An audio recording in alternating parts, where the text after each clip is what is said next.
Dobrý deň, vítam vás na každoročnej prehliadke kaplnky svätého Jakuba. Momentálne sa nachádzame na námestí Nežnej revolúcie. V stredoveku sa tu nachádzala osada svätého Vavrinca, ktorá bola juhovýchodným predmestím mesta Bratislava. V jej samotnom centre sa nachádzal kostol svätého Vavrinca, ktorého pôdorys znázorňujú tieto tmavé kamene, a kaplnka svätého Jakuba, ktorú navštívime. Takže nech sa páči, môžeme ísť dovnútra a tak sa symbolicky ponoriť do hĺbky dávnych čias. Hneď na začiatku prehliadky vás musím upozorniť na jednu veľmi závažnú okolnosť, ktorá mimoriadne priaznivým spôsobom ovplyvnila archeologický výskum. A ňou je nárast okolitého terénu od minulosti po dnešok. Tak napríklad od 11. storočia terén narastol približne o 4 metre a rozdiel medzi 15. storočím a dneškom sú približne 2 metre. Tak, a teraz sa môžeme ponoriť hlbšie do ešte starších dejinných úsekov. Kaplnka svätého Jakuba slúžila ako karner. Karner je špeciálny druh kaplnky určený pre cintoríny stredovekých miest.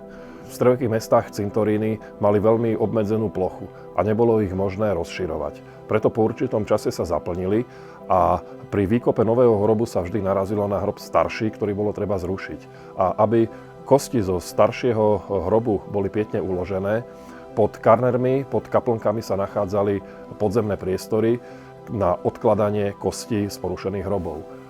Tie sa ukladali takto, ako tu vidíte, v pravidelných radoch, pekne jeden vedľa druhého, a tento priestor bol zaplnený vlastne až po murióna na protivnej strane úplne v celku. Pôvod kaplnky je omnoho starší.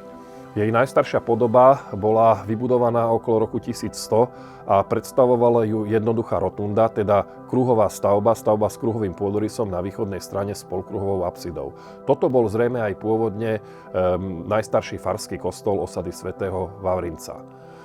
V 13. storočí, zrejme po výstavbe veľkého kostola svätého Vavrinca, sa zmenila funkcia kaplnky na karner, ktorý bol postavený takisto na kruhovom pôdoryse s apsidou na východnej strane, ale už s dvomi podlažiami v spodnom podlaží s priestorom na ukladanie kosti, teda s kostnicou.